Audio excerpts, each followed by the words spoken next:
قرمزش چقدر خوبه. برم جلو. اینم باز دوخته، یه سری دوخته و دیگه جونم برات بگه که اینم همینطور.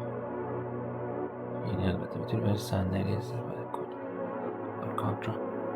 این سبزه رو من تو شهر دیدم، خیلی خوشگل بود، خیلی. دیگه اینم که کم معمولی میزنه دیگه. این نارنجی رو سنا من دیدم،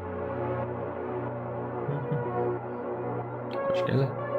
خود شخص سنا هم که اینجا هستم و همین من لگو هم بدونی که خیلی دوست دارم. از کجا باید بدونی؟